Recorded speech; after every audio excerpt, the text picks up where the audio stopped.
Programme अवामी मसला में आवां जो मेज़बान पीर कयूं।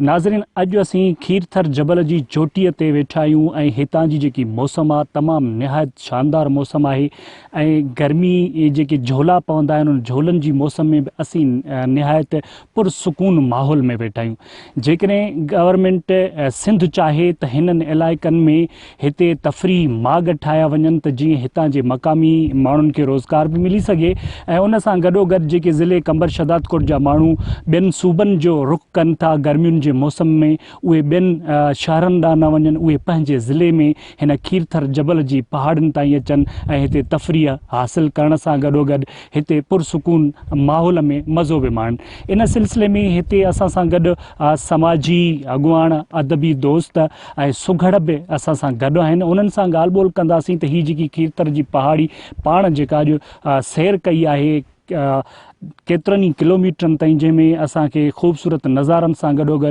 ऐं ज़बरदस्त मौसम बि जो मज़ो बि माणे रहिया आहियूं। उन सिलसिले में ॻाल्हि ॿोल कंदासीं त उन्हनि जो छा चवणु आहे, उन्हनि हिते अची छा महसूसु कयो आहे ऐं सिंध हुकूमत खे हिननि इलाइक़नि जे लाइ ज़रूरु कुझु करणु खपे त जीअं मक़ामी जेके माण्हू आहिनि उन्हनि खे रोज़गार बि मिली सघंदो ऐं उन सां गॾोगॾु ज़िले कंबर शदादकोट जे रहवासियुनि खे तफ़रीह जो मक़ाम मिली सघंदो। अचो त उन्हनि सां ॻाल्हि ॿोल कयूं त हिते जेके असां सां गॾु अदीब आहिनि, सुघड़ आहिनि, समाजी अॻुवान आहिनि ऐं हितां जा इलाइक़े वासी उन्हनि जो छा चवणु आहे। साईं, ही खीरथर जबल जी चोटी ही उहो इलाइक़ो आहे, ही बलोचिस्तान जे इलाइक़े सां लॻोलॻि ही खीरथर जबल जी चोटी हिन परते बलोचिस्तान जो दंग ऐं ओरते असांजी सिंध जो इलाइक़ो आहे जिते असीं हीअं वेठा आहियूं। ही चांडका जागीर बि सॾिबी आहे। असां उमेद था कयूं गवर्नमेंट सिंध खां त हिते जेकॾहिं तफ़री माॻ मकान हिते जोड़ाए त मां सम्झां थो ही इलाइक़ो एतिरो ई थधो आहे जीअं गोरख या कुते जी क़बर वारो इलाइक़ो या कोटिया जा इलाइक़ा या असांजे मुल्क जा जीअं कोह मरी वग़ैरह थधो इलाइक़ो आहे। असांजो इलाइक़ो ही बि एतिरो ई मां सम्झां थो थधो आहे। हींअर असां उस जी तपश ते वेठा आहियूं बि असांखे काई गर्मी महसूसु नथी थिए ऐं मींहनि खां पोइ जेकॾहिं हिते मींहुं वसे थो त तव्हां ॾिसंदव त हीउ इलाइक़ो ईअं ई तव्हांखे महसूसु थींदो जीअं जहिड़ो की कश्मीर। ही चौधारी ॾिसो था, वण ॿूटा गुल, ही कहू जा वण, थरहरे जा वण, ॼांगुरी ॿेरियूं ऐं ॿिया केतिरे ई क़िस्म जा वण हिते मौजूदु आहिनि। हिन जबल में केतिरे ई क़िस्म जा पखी मौजूदु आहिनि, हरण सरह वग़ैरह जेको सो हिते मौजूदु आहिनि। असां हिन इलाइक़े जे नवाब चांडियन खे बि गुज़ारिश कयूं था त हिन इलाइक़े में गवर्नमेंट जे तावन सां तफ़री माॻ जोड़ायो त जीअं असांजे सिंध जा माण्हू हिन इलाइक़े जो रुख़ कनि ऐं हिते अची पंहिंजी दिलि विंदरान, छो त हीउ इलाइक़ो तमामु थधो आहे ऐं असांखे वधीक फ़ाइदो थींदो हिन इलाइक़े खे संवारण जे लाइ। पहिरियां त जंहिं वक़्त में रस्तो खीरथर जबल जी चोटी ते कोन हूंदो हुते असां विच खाईंदा हुआसीं, प्यादल खां विच ईंदा हुआसीं, पोइ रस्ता हूंदा प्यादल अची असां हिन चोटी ते पहुचंदा हुआसीं, सुकून मिलंदो। हाणे तक़रीबन 2013 खां वठी रस्ता थियणु शुरू थी विया आहिनि खीरथर जबल ते। 2013 या 14 जे विच में रस्तो ठथो जेको खदानी खां हुयो, बलोचिस्तान जी साइड खां हुयो, उन ॾांहुं असां चढ़ी ईंदा हुआसीं। कुझु दोस्त परे जा ईंदा हुआ असां सां तफ़रीह जे लाइ, हिते ॾाढो हू इंजॉय कंदा हुया ऐं हिन इलाइक़े खे बहितरीनु महसूसु कंदा हुया। हाणे त माशाअल्लाह जॾहिं केॾा रस्ता थी विया आहिनि जेके असांजी सिंध मां ई थी विया आहिनि। हिकिड़ो गेबीदेर ॾांहुं रस्तो चढ़ी थो अचे खीरथर जबल जी चोटी ते ऐं ॿियो जेको असांजो सिंध बलोचिस्तान जो दंगो आहे ओॾां चढ़ी थो अचे। ऐं बहितर आहे तक़रीबन हीउ इलाइक़ो जेको आहे, जेको ज़ुल्फ़कार अली भुट्टे साहिबु सोचियो हुयो ऐं हिन घुमी वियो, विज़िट करे वियो, उन इहा ॻाल्हि कई त मां हिन खे न्यू कोटिया ठाहींदुसि। त हिते जेके बि असांजा दोस्त अचनि था, जेके बि दोस्त आया आहिनि, अॻु में बि असां काफ़ी जेके आहिनि से दोस्त आया, उन्हनि खे असां हीउ इलाइक़ो घुमायोसीं ऐं विज़िट करायोसीं। बिल्कुलु हू आया, बहुत इंजॉय कयूं, वधि में वधि इंजॉय कयूं। ऐं असां सिंध हुकूमत खां इहो मुतालबो कंदासीं त जेकॾहिं महिरबानी कनि के खीरथर जबल जी चोटी खे जीअं थर जा इलाइक़ा ठथल आहिनि, काफ़ी तफ़री माॻ आहिनि, अहिड़ो तफ़री माॻ ठाहियो वञे त जेके असांजा सिंधवासी आहिनि, ख़ासि तौर ते ज़िले कंबर शदादकोट या डिवीज़न लाड़काना आहे, इहे जेके असांजा पंहिंजा सिंधी आहिनि ऐं हितां जा पंहिंजा जेके बि अवामी माण्हू आहिनि उहे हिते अची करे तफ़री हासिलु कनि ऐं हिते होटल बि थी वञनि, राइश माॻ थी वञनि। जीअं मरी असां वेंदा आहियूं त उते बाक़ाइदे होटल ठथल आहिनि, राइश जो सिस्टम बि आहे ऐं ही मरी खां बि बहितरु इलाइक़ो थो असांखे लॻे। असां कोटिया बि विया आहियूं, सोराब बि विया आहियूं, बागबान बि विया आहियूं, पर असांखे उते एतिरो महसूसु न थींदी आहे ख़ुशी जेको असां हिन पंहिंजी सिंधु धरती ते हीअ जेका जॻह आहे असांजी, हिते असां ईंदा आहियूं त असांखे बिल्कुलु सुकून मिलंदो आहे। जी साईं, बिल्कुलु ईअं त हाणे हू पाण ई जेके वादी कश्मीर आहिनि उन जे हिसाब सां हिते ख़ुदि बख़ुदि पाण वण कुझु आहिनि, पर जेकॾहिं अञा असां हिननि खे अॻिते वधाईंदासीं या वण रखंदासीं त अञा बहितरु थी सघनि था। साईं, हिते जेके माण्हू आहिनि ख़ासि तौर ते उन्हनि खे ॿकरियूं आहिनि ऐं रिढूं आहिनि, ऐं जेके टुकड़ा टुकड़ा जबल में आहिनि मिटीअ जा, उते हू बोसी कणिक कंदा आहिनि, जेका अॻे असांजा वॾा कंदा कुझु साल चंद साल अॻु में, तक़रीबन 1985 या 70 80 इन जी विच में बोसी कणिक चवंदा आहिनि। पोइ हीअ जेके हितां वारा मरी आहिनि, मरी बलोच आहिनि, उहे जेके कनि था त उहे बोसी कणिक कंदा आहिनि, उतां बि कुझु उन्हनि जी रोज़ी थींदी आहे, न त ॿकरियूं ऐं रिढूं आहिनि उन्हनि खे जेके हू पंहिंजी रोज़ी ऐं पंहिंजो पेट पालनि था। पाणी जो आहे से हिते तक़रीबन खूहियूं खयूं थी वञनि या चश्मा आहिनि, या को खॾो खोटे था छॾनि पंहिंजी तहत पाण मदद, पोइ उतां हू पाणी पीअंदा आहिनि। बिल्कुलु साईं, तफ़री मार्ग थी था सघनि ऐं बहितरु थी था सघनि। असां इहो सम्झंदासीं त सिंध में अहिड़ी का ॿी जॻह कोन हूंदी जे हिते तफ़रीक मार्ग ठही वियो त सभ खां फर्स्ट नंबर ते हीअ अची सघे। कंबर खां केतिरो परे थींदो? कंबर खां साईं तक़रीबन 70 या 80 किलोमीटर जे अंदरि आहे। 20 खां 25 किलोमीटर हमचोरस हिते थधि आहे। बहितरु ईअं आहे त हिते तफ़री मार्ग को ठही वञे त बहितरु थींदो। सिंध हुकूमत जे तरफ़ां कोई तफ़री मार्ग ठाराए वञे त असां जेके इलाइक़े वासी आहियूं, मरी आहिनि इन में, या असां चांडिया बिरादरी जा आहियूं, असांजी बि रोज़ी थी वेंदी ऐं असां बि हिते पुरसुकून सां रहंदासीं ऐं अञा असांजो इलाइक़ो जेको आहे वधीक ख़ुशगवार थी वेंदो। काफ़ी अरसे खां ईंदड़ आहियूं, तक़रीबन असांखे हिते ईंदे 25-30 साल थी विया आहिनि। असां अचूं था, पैदल सफ़र करे बि आया आहियूं ऐं हाणे त रस्ता थिया आहिनि, हाणे त रस्तनि सां बि अचूं पिया, पर तमामु थधि, तमामु।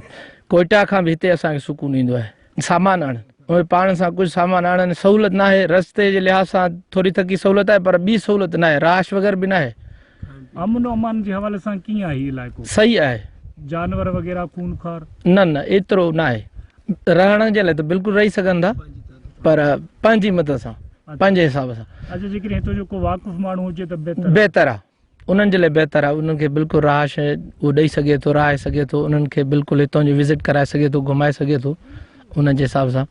जबल में रहिया आहिनि, हू पंहिंजे अबे ॾाॾे खां वठी हिते रहिया आहिनि। हिते ज़मीन जा कोई थोरा थका टुकड़ा आहिनि, उन्हनि में उन्हनि जी थोरी आबादी बि थींदी आहे, कणिक वग़ैरह बि, ऐं पंहिंजो माल बि हिते ई उन्हनि जी रहाश वग़ैरह। ऐं सर्दीअ जे मौसम में पोइ हेठि लही इन ई जबल जी वरी बि हेठि भर झले हिते ई रहंदा आहिनि। बिस्मिल्लाह रहमान रहीम। असल में हीअ जेको असांजे खीथर जबल जी पहाड़ी आहे, इहा तक़रीबन दुनिया जे सुठियुनि पहाड़नि मंझां ख़ूबसूरत ऐं तफ़री मार्गनि जे हवाले सां तमामु बहितरीनु क़िस्म जी पहाड़ी आहे। हिन पहाड़ीअ में कुदरती मादनियाती तौर ते त तमामु घणी ई मालामाल आहे, पर सरकार नामदार हिन इलाइक़नि खे सदाईं नज़रअंदाज़ रखियो आहे। नज़रअंदाज़ रखण जो सबबु त उहो उन्हनि खे मालूम हूंदो, पर असुल में हीउ इलाइक़ो इन थधि जे हवाले सां एतिरे क़दुरु ख़ुशगवार ऐं माहौल जो पुरसुकूनियत वारो आहे, जो असांजा माण्हू जेके कोह मरी या ॿियनि इलाइक़नि में तफ़रीह जे लाइ वञनि था या फॉरेन कंट्री ॾे वञनि था, उन्हनि जे खां ई तमामु बहितरीनु आहे। उन सां गॾोगॾु हितां जो ही इलाइक़ो वेझो बि असांखे पए थो। ईअं करे सम्झो त असांजे कंबर खां जेको ही कुझु फ़ासिले ते आहे, या कुबे सैद खान, शदादकोट, वारह, नसीराबाद, इन्हनि खां कुझु मुफ़ासिले ते आहे, उते जेकॾहिं पहिरीं ॻाल्हि त कम्यूनिकेशन जे हवाले सां रोड रस्ता जेकॾहिं ठाहिया वञनि ऐं उन सां गॾोगॾु रिहाइश जे लाइ होटलिंग थिए हिकिड़े, त हिते माण्हू अची पंहिंजे फैमिलीज़ सां गॾोगॾु रिहाइश पज़ीर थी करे तमामु सुठे नमूने सां इंजॉय करे सघे थो पियो, इंजॉय करे ऐं उन ख़ूबसूरत जबल में रही करे तमामु मज़ो ऐं सुकून माणे सघे थो। उनखां अलावा हिते जेकॾहिं गवर्नमेंट चाहे, सिंध गवर्नमेंट चाहे त हिते फर्स्ट क्लास क़िस्म जी हिकिड़ी यूनिवर्सिटी क़ाइमु करे सघिजे थी, छो त ही मौसम जे लिहाज़ सां ज़बरदस्त क़िस्म जो इलाइक़ो आहे।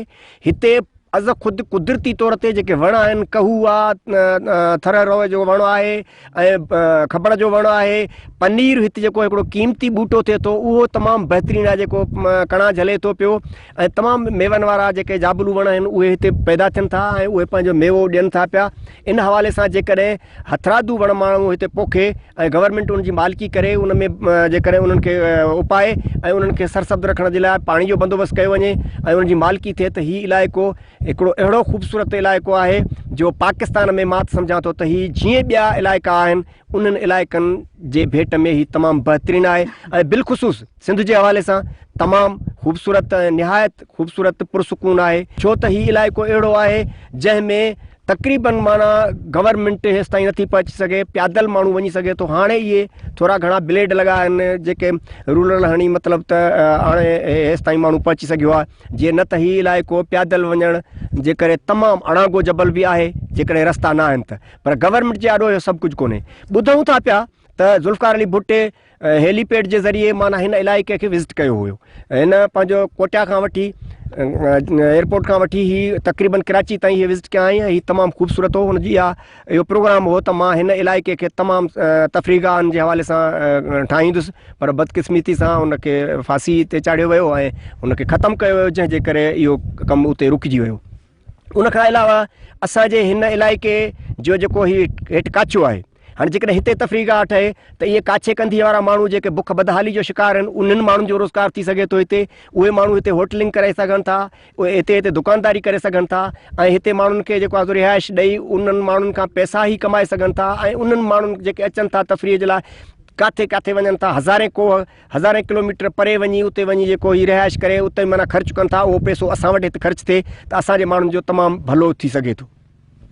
असल में इहो ॻाल्हि आहे त असां त इन हवाले सां ॾिसंदासीं त माना इहा तासुब परस्ती आहे ऐं उन खां सवाइ अदम दिलचस्पी आहे गवर्नमेंट जी हिन इलाइक़नि सां, हितां जे माण्हुनि सां कहिड़े क़िस्म जी ख़ैरख़्वाही नथा कनि पिया, उहो उन्हनि ते छॾियल आहे, उहे था ॼाणनि पिया जेके हुकूमत सरकार नामदार आहे जेका हिन जे लाइ बजट या को मेगा प्रोजेक्ट जो को ऐलान कोन थो कयो वञे, उन मां इहो साफ़ ज़ाहिर थो थिए त माना हिन इलाइक़े सां तासुब परस्ती आहे ऐं अदम दिलचस्पी आहे, जंहिंजे करे हिन माण्हुनि खे अहिड़े क़िस्म जी का बि सहूलियत न ॾिनी वञे। असीं त इहो चवंदासीं असां मुंहिंजो त नंढड़ाइप खां वठी हीउ इलाइक़ो आहे, मां त इहो पंहिंजा ख़्वाब ॾिसंदो थो रहां त हिन इलाइक़नि में रोड रस्ता थियनि, हिते स्कूल थियनि, हिते हिकिड़ी यूनिवर्सिटी क़ाइमु थिए, हिते कम्युनिकेशन थिए, हितां जे माण्हुनि खे सहूलियतूं फ़राहम कयूं वञनि, छो त हीअ बि असांजे सिंध धरतीअ जा रहवासी आहिनि ऐं हीउ इलाइक़ो सिंध धरतीअ जो ख़ूबसूरत हसीन जमील इलाइक़ो आहे। थधि जे लिहाज़ सां तमामु तव्हां पाण वेठा आहियो, कीअं महसूसु करे रहिया आहियो त केॾी थधि आहे हिते। हिन महिल जेको आहे सो हेठि केतिरी गर्मी हुई ऐं असां जॾहिं हिते पहुता आहियूं त केॾो असां न को पघर थो महसूसु थिए, न छा अञा बि थधिड़ी हीर पई लॻे। नाज़रीन, खीरथर जबल जी चोटीअ ते ॻाल्हि ॿोल जो सिलसिलो जारी आहे। हिते वठूं था हिकिड़ी नंढड़ी ब्रेक।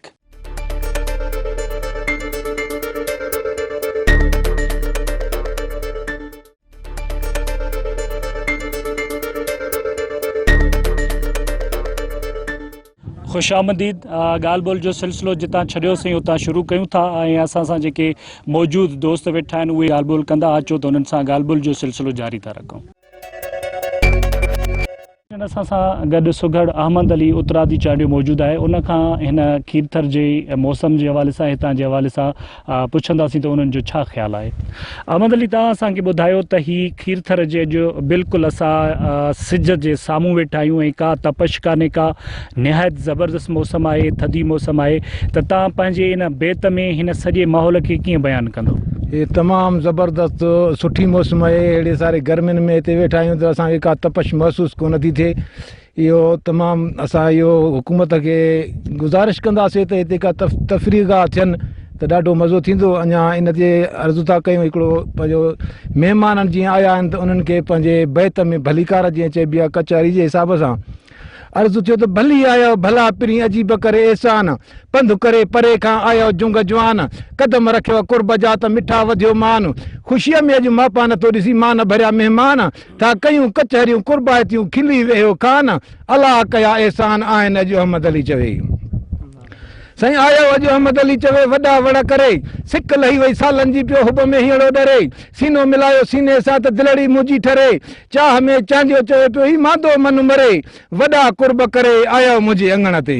वाह वाह साईं वाह। अञा अर्ज़ु थियो त शल देश जा दिलबर अॻियां रंग ॾिसां मां शल देश जा दिलबर अॻियां रंग ॾिसां मां जिते माल चारींदा मारूं हा झला उहे झंग ॾिसां मां शल देश जा दिलबर अॻियां रंग ॾिसां मां सही सदाई मौज में मेहरान ॾिसां मां सोन चांदी संदी हिते खान ॾिसां मां सरसब्ज़ पंहिंजी सिंधुड़ी सावान ॾिसां मां टोपी अजरक पटको पहरान ॾिसां मां मुर्कू मारुनि मुंहं ते लालान ॾिसां मां सूर्य सिंधी सोना अड़बंग ॾिसां मां शल देश जा दिलबर अॻियां रंग ॾिसां मां जिते माल चारींदा मारूं हा झला उहे झंग ॾिसां मां शल देश जा दिलबर अॻियां रंग ॾिसां मां।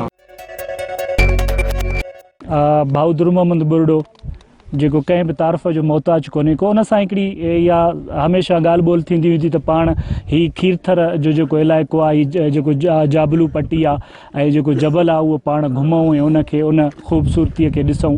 ऐं अॼु उहा असांजी ख़्वाहिश वॾे अरसे खां पोइ उहा पूरी थी आहे। भाउ दुर मोहम्मद बुरडो जेको सियासी समाजी तौर ते सुञातो वञे थो पियो, कंबर शदात कोट जी जेका तारीख़ आहे उन हवाले सां भाउ दुर मोहम्मद जो हिकिड़ो पंहिंजो किरदारु रहियो आहे, उहो कंहिं बि तारीफ़ जो मोहताज न आहे। ऐं ख़ुशकिस्मतीअ सां असां सां हिन सॼे खीरथर वारे जे सफ़र में असां सां गॾु रहियो आहे।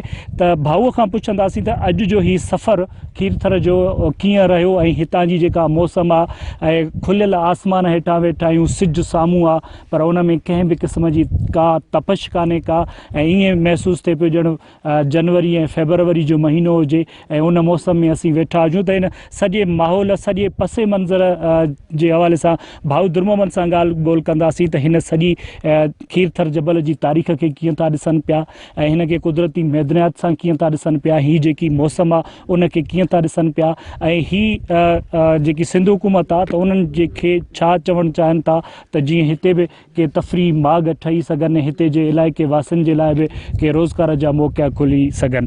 भाऊ तव्हां पाण असां सां गॾु हीउ सॼो सफ़रु कयो ऐं मूंखे ॾाढी ख़ुशी आहे जो अॼु तव्हां सां गॾु हीउ सफ़रु कयां पियो। त तव्हां हिन सॼे सफ़र खे कीअं ॾिठो, त तव्हां हिन हवाले सां असांखे छा था ॿुधायो?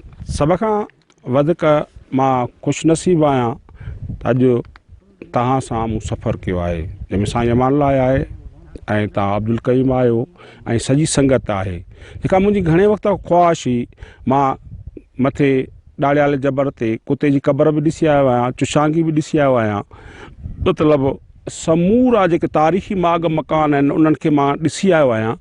अॼु जॾहिं मां हिते पहुतो आहियां, जीअं चइजे त हिते एतिरी थधिकार आहे, एॾो मिठड़ो माहौल आहे, ऐं सभ खां जेको सुहिणी ऐं ख़ूबसूरत शइ आहे त हिकिड़ो जबल जी आख़िरी हद आहे जेका 6000 बुलंदियुनि ते आहे, उन में जेको हीउ सिधाई ॾिसो था, हीअ सॼी जेका सिधाई आहे जिते हिकिड़ो वॾो शहर कराची जहिड़ो ॿधी सघिजे थो, जिते बहितरीन कारखाना आॾे सघजनि था, जिते बहितरीन मज़दूरनि जे लाइ सहूलियतूं थी सघनि थियूं, हिते तालीमी अदारा ठाहे सघजनि था, छो त सभ खां बहितर इल्म जे लाइ, मज़दूरनि जे कारखाननि जे लाइ ऐं माण्हुनि जे लाइ माहौल खपंदो आहे। उहो माहौल हिते तमामु बहितर आहे, 100% माण्हुनि जी चङाई में आहे। ऐं जीअं चए हिते गर्मी कान्हे का, मंझंदि टाक खां असां वेठा आहियूं, का गर्मी नथी थिए, ॼण त हीउ इलाइक़ो कंबर शदात कोट ज़िले जो न, पर असां को कोटिया हुजूं, को मरी हुजूं, न्यू मरी हुजूं या कंहिं ॿिए कंहिं थधे इलाइक़े में हुजूं। इन करे हीउ इलाइक़ो जंहिंखे ॼाणे ॿुझी सोचे सम्झी हिकिड़ी प्लानिंग तहत कंबर ज़िले खे हिकिड़ो माटली माह वारो सलूक कयो आहे कंबर ज़िले सां। हिन में समूरियूं जीअं चइजे त तारीख़ी माग मकान आहिनि, हिन में असांखे बहितरीन तेल ऐं गैस निकिरे थो, हितां बहितरीन जीअं चइजे त संगमरमर निकिरे थो, हिते जी आमदनी ऐं पैदावार ॿियनि ज़िलनि खां वधीक बहितर आहे, छो त असांजी मादनियात तमामु क़ीमती शइ आहे। असां वटि 3 खां 5 ताईं गैस कंपनियूं कमु कनि थियूं, खूह निकिता आहिनि, पर उन जी बजेट किथे आहे, छा ते ख़र्च थी थिए पई, काॾे था वञनि पैसा, किरोड़े रुपया, खरबे रुपया। असांखे त अञा ताईं कंबर में कॾहिं कॾहिं माना बिजली ते लोड शेडिंग आहे, पर असांखे गैस जी लोड शेडिंग ॾिसणी थी पई। पंहिंजे तालके में बि गैस निकिरे थी, पोइ बि असां लोड शेडिंग में हुजूं। असांजा माण्हू, असांजूं औरतूं जॾहिं मानी पचाइनि त उहे साॻियूं चुल्हियूं ऐं साॻियूं काठियूं ॿारनि, इहो किथां जी फज़ीलत आहे? जॾहिं त जिते बि तेल गैस कंपनियूं उन्हनि ते उते ख़र्चु करिणो आहे घटि घटि में घटि 20 सैकड़ो पैदावार जो ऐं जेकॾहिं 20 सैकड़ो उहो असांजी पैदावार कानून तरह ख़र्चु कनि त असांजा सुहिणा स्कूल ठही सघनि था, सुठियूं अस्पतालूं ठही सघनि थियूं ऐं असांजे माण्हुनि खे बहितरीन जायूं मिली सघनि थियूं, असांजे औलाद खे ॿाहिरनि मुल्कनि में ऐं हिते सुठी तालीम मिली सघे थी। ऐं 20 लखनि में जेको आहे 10 लख नौजवान युथ रहे थो ऐं इन युथ जे लाइ इन रांदियुनि जो हिते को ग्राउंड आहे, न यूनिवर्सिटी आहे, कंबर में ज़िले हेड क्वार्टर आहे, विच ते आहे, उनखे हिनमहिल ताईं यूनिवर्सिटी कोन ठाहे ॾिनी वई आहे। रुॻो ऐलाननि मथां ऐलान आहिनि, रुॻो धोखा ऐं कूड़ आहिनि। हिनमहिल ताईं यूनिवर्सिटी ॼण में कहिड़ो वॾो मसइलो आहे। यूनिवर्सिटी असांखे ॾिनी वञे, असांजे नौजवान 10 लख खां वधीक असांजे ज़िले में माना तालीम अॻिते पिराए सघे थो। जो ग़रीबनि जा ॿार सिंध यूनिवर्सिटी, जाम छोरो खैरपुर यूनिवर्सिटी या ॿियनि कराची यूनिवर्सिटी ताईं नथा वञी सघनि, ग़रीबनि जा ॿार पंहिंजे ज़िले में तालीम पिराईंदा न। इन करे हे वॾो ज़िलो आहे जंहिंमें तारीख़ी माग मकान ॿियनि ज़िलनि खां तमामु घणा आहिनि ऐं उन्हनि ते कमु कयो वञे। जीअं कुते जी ख़बर आहे, उते तफ़री गाह अंग्रेज़नि सोचियो ऐं शर्म थो अचे, मूंखे शर्म थो अचे त उन खां पोइ रुॻो मिर्ज़ा कलीच बेग आयो, उन चयो त हिते ठहणु घुरिजे, तफ़री गाह ठहणु घुरिजे, हिते माना माण्हू अचनि, छो त थधो इलाइक़ो आहे कुते जी ख़बर जे। अंग्रेज़नि सोचियो, हुन पंहिंजे मिर्ज़ा कलीच बेग सोचियो, पर हिनमहिल ताईं सिंधी न वज़ीरनि, न असेंबली मेंबरनि, न सिंधी कंहिं हितां जे ताक़तवर माण्हुनि चयो त हिते को तफ़री गाह ठहे। अॼु मां कुते जी ख़बर खां पोइ जॾहिं मां हिते पहुतो आहियां, हिन इलाइक़े में बहितरीन हिकिड़ी थधिड़ी मिठड़ी माउ जी लोली जहिड़ी जेका आहे न, हिते हवा लॻे थी, जिते दिलि चए थी त निंड कजे। एॾी बहितरीन हवा ॾींदड़ मुंहिंजे कंबर शहदादकोट ज़िले में बहितरीन मौसम में माहौल ॾींदड़ उते का तफ़री गाह नाहे, उते को तालीमी अदारो नाहे ऐं दुनिया खे उन खां अणॼाण रखियो आहे। जॾहिं हिते तफ़री गाह ठाहिबो, दुनिया जा जेके बि आहिनि सियाह हिते ईंदा। असांखे छा थींदो, सियाह न अचण सां पैदावार वधंदी। पंहिंजा जेके माण्हू कराची, कोटिया या ॿिया ख़र्चु कनि था वञी मरी या को मरी या न्यू मरी, उहे हिते ईंदा तमामु थोरे ख़र्च ते हिन थधे इलाइक़े में रहंदा। मां अॼु सिंध हुकूमत खे ख़ासि करे हिन दोस्तनि जे ऐं हिन टीवी जे तवस सां चवां थो त हिते हिकिड़ो तफ़री गाह ठाहियो ऐं जल्द ठाहियो। अरे हर को वञे थो, मरी उअं ई था वञूं, कुझु पंहिंजनि जे लाइ करे वञूं यार, कुझु पंहिंजनि जे लाइ करे वञूं, पंहिंजे नसुलनि जे लाइ करे वञूं। तव्हांजा नाला यादि रहंदा, नसुल यादि कंदा, तव्हां हिते तफ़री गाह ठाहियो, को यूनिवर्सिटी ठाही। इन करे ख़ुदा जे वास्ते असां ग़रीबनि जे लाइ हिते कुझु न कुझु कयो, रोड रस्ता ठारायो, अस्पतालूं ठारायो, असांजे लाइ स्कूल ऐं यूनिवर्सिटियूं ऐं कॉलेज ठारायो। वरी तव्हांजे तवस सां चवंदुमि त कंबर ज़िले जे लाइ असांखे को थाल में न मिलियो। कंबर शहदादकोट ज़िले लाइ असां जानियूं ॾिनियूंसीं। 4 दोस्त मुंहिंजा शहीद थिया, मुंहिंजा बच्चा शहीद थिया, 56 माण्हू ज़ख़्मी थिया, 350 माण्हू गिरफ़्तार थियासीं। 6-7 महीना पूरा असां बेरोज़गार माण्हू हुया, किरोड़नि जो नुक़सानु थियो वापारियुनि खे। वॾी तकलीफ़ खां पोइ ज़िलो मिलियो। उन ज़िले जी फ़ाइदो केरु थो वठे? जेके ज़िले जा मुखालिफ़ आहे, कंबर ज़िले जा मुखालिफ़ जेके हिन कंबर ज़िले जा मालिक आहिनि। त दोस्त छो विसारे वेठा आहिनि?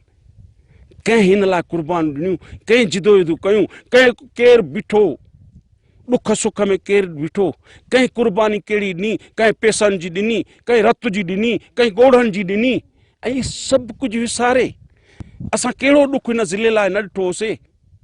मां कंहिंखे तानो नथो ॾियां, पर हिकिड़ो थींदो आहे त ॾुख सुख में कहिड़ा दोस्त बीठा। कल्ह जॾहिं मैदान ते हूं, सभु हुयासीं, रोडनि ते हुयऊं, केरु हुया उन में, केरु मुखालिफ़ आहे? ऐं अॼु ज़िले जे मुखालिफ़नि खे सभु कुझु ॾियो था। ज़िले लाइ जेके विढ़ा आहिनि, शहीद थिया आहिनि, कुर्बान ॾिनी अथऊं, उन्हनि खे कुझु बि कोन। हक़ीक़ी ज़िले जा वारस तकलीफ़ुनि मां आहिनि, जेके ज़िले जा मुखालिफ़ आहिनि उन्हनि सभु कुझु मिले थो। भाऊ, मौजूदा हुकूमत जेके पंहिंजो सैयद मुराद अली शाह आहे, कोरोना वायरस जे हवाले सां जेके हुन क़दम खया आहिनि उन्हनि खे साराहियो बि वञे थो पियो, पर कॾहिं हुन हिननि शयुनि जो रुख़ न कयो हूंदो, कॾहिं हिननि इलाइक़नि जो सैर सफ़र न कयो हूंदो, त तव्हां उनखे कहिड़ो पैगाम ॾींदो? छा उन मां का उमेद रखी सघो था त असांजे हिन खीरथर ज़िले कंबर शहदादकोट जे इलाइक़े में के अहिड़ा इदारा क़ाइमु करे सघनि था जिन सां तव्हांजे इलाइक़े वासियुनि खे ऐं नौजवाननि खे फ़ाइदो मिली सघे? मां इहे थो चवां त कंहिंखे बि केॾी महिल कहिड़ो बि जज़्बो अची सघे थो। केॾी महिल जीअं चइजे बुज़दिल आहे उहो बहादुर थी सघे थो, कॾहिं गद्दार आहे, कॾहिं उहो पंहिंजी धरती लाइ क़ौम लाइ विढ़ी सघे थो। ऐं मुंहिंजो इहो ईमान आहे त एतिरो इमरान ख़ान जा मर्कज़ हिननि खे परेशान कयो आहे जो हिननि खे सिंध जा मसइला हाणे सम्झणु घुरिजनि। जे अञा न सम्झूं त शायदि पोइ हिननि जूं हुकूमतूं न रहंदियूं। इन करे सिंध जो ॾुखु आयल वरी वरी किथे था अचनि पिया। सिंध थी न खटाए न, इज़तूं सिंध थी ॾिए न, इहे पटका सिंध थी ॿधाए न, कुर्सियूं सिंध थी ॾिए न, ऐं सिंध खे छा था ॾियो मुंहिंजा बाबा साईं। इन करे मां वरी चवंदुमि त इन्हनि खे अहसासु हुजणु घुरिजे। नंढिड़ो कमु हे आहे किरोना वारो, जेको हिननि जे मथां ड्यूटी आहे, अख़लाक़ी फ़र्ज़ु आहे, क़ानूनी फ़र्ज़ु आहे, थोरी मदद कई अथई त माण्हू ॾिसो था इज़त ॾियनि था। ईअं ई हिन मसइलनि ते असांजे मादनात जा असांखे हक़ वठी ॾियनि, असांजे जेके बि शयूं आहिनि असांखे ॾियनि, त असांजो इहो ख़्यालु आहे त सभु कुझु थी सघे थो। ॾाढ़ियाल जबल आहे, मिसाल खीरथर जबल आहे। असां ख़ुशनसीब आहियूं कंबर शहदादपुर ज़िलो त सॼी सिंध में बहितरीनु तफ़री गाह आहिनि ऐं हिकु बि तफ़री गाह न हुजे। ऐं असां ते उहो पंहिंजे तेल ऐं पेट्रोल जो जेका कमाई आहे उहा हिन ख़र्चु न थिए। असांजे ज़िलो तव्हांखे अॼु ॿुधाए छॾियऊं त ज़रात जे हिसाब सां जेको ढल थो ॾिए ॿियनि सभिनी समूरनि ज़िलनि खां वधीक असां ढल था ॾियूं, टैक्स था ॾियूं पिया। ऐं असां पोइते आहियूं, असां पोइ बि वीचारा आहियूं, पोइ बि परेशान आहियूं। असांजा माण्हू नौकरियुनि जे लाइ परेशान, रोज़गार लाइ परेशान, पंहिंजे हर मसइले लाइ परेशान। इन करे मां वरी बि वस वारनि खे चवंदुमि सुभाणे हिननि माण्हू ॾेई अचिणो अथव ऐं ख़ुदा जे वास्ते ऐं पंहिंजे सुभाणे जी जेको आहे उनखे ॾिसंदे तव्हां पंहिंजे अवाम खे कुझु न कुझु ॾियो। सिंधी पंहिंजे यूनिवर्सिटी जो कैंपस जो ऐं टेक्निकल कॉलेज जो, हे तेल गैस कंपनियूं खणी थियूं वञनि, ॿिए ॾींहुं तेल साफ़ था थियनि, पोइ असां मोटी था अचनि। हिते उहे अहिड़ा माण्हू मुक़ररु कयो या इंजीनियर हितां जा, या हिते अहिड़े टेक्निकल कॉलेज यूनिवर्सिटी ठाहियो जो असांजा पंहिंजा सिंधी हिते अहिड़ा थियनि जो तेल पंहिंजो साफ़ थिए। हे वञे असां वटां वरी ॿियनि सूबनि में उतां साफ़ थी मोटी अचे, तेसिताईं असां वटि छा बचंदो। इन करे ख़ुदा जे वास्ते पंहिंजियुनि शयुनि जा वारस थियो, दोदा थियो, पंहिंजी कुर्सी जे लाइ सभु कुझु न ॾियो। चन्नेसर न थियो, दोदा थियो, छो त दोदे सिर बि ॾिनो पर पंहिंजी धरती नंग न ॾिना। ऐं हिते जेको हे जबल आहे, खीरथर जबल आहे, उते तव्हां हिते यूनिवर्सिटी क़ाइमु कयो, हिते को अदारो क़ाइमु कयो, हिते तफ़री गाह ठाहियो, इहे माण्हू अचनि ऐं ॾिसी ऐं घुमनि। महिरबानी तव्हां। नाज़रीन, अवां हिते मौजूद दोस्तनि जूं ॻाल्हि ॿोल ॿुधी ऐं जेके हिते इलाइक़े वासी आहिनि उन्हनि जी बि ॻाल्हि ॿोल ॿुधी। उन्हनि जो ख़ासि तौर ते जेके सियासी अदीब ऐं समाजी अॻुवान असां सां मौजूदु हुआ, उन्हनि जो इहो ई चवणु आहे त हीउ खीरथर जबल कुदरती मैदनियात सां मालामाल आहे। जेकॾहिं सिंध हुकूमत चाहे त हिते तफ़री मागनि सां गॾोगॾु सुठा तालीमी इदारा बि क़ाइमु करे सघे थी, त जीअं हिते बहितर उन्हनि खे मौसम बि मिली सघे थी ऐं बहितर तौर ते उन्हनि खे माहौल बि मिली सघे थो। उन सां गॾोगॾु हितां जा जेके इलाइक़े वासी आहिनि उन्हनि खे बि रोज़गार मिली सघे थो। आख़िरकार सिंध हुकूमत हिननि पासनि ॾांहुं छो नथी तवजो ॾिए। हीअ जेकी कंबर शहदाद कोट ज़िले जो जेको खीरथर जबल जो सिलसिलो आहे उहो कुदरती मैदनियात सां त मालामाल आहे, पर ख़ूबसूरती सां भरियो पियो आहे। जेकॾहिं हिन पासे ॾांहुं तवजो ॾिनी वञे त हितां जा इलाइक़े वासी ख़ासि तौर ते सिंध वासी जेके आहिनि ॿियनि सूबनि जो रुख़ कनि था, उहे ॿियनि सूबनि जे बजाए खीरथर जबल, कुते जी क़बर या ॿिया केतिरा ई माग आहिनि उन्हनि ते अची करे तफ़री हासिल करे सघनि था। प्रोग्राम अवामी मसला में वरी कंहिं ॿिए मसइले ते अवां सां गॾु हूंदासीं। तेसी ताईं कैमरामैन अली अकबर चांडियो सां गॾु पीर कयूम खे ॾींदा इजाज़त। साथ सलामत, सिंध सलामत।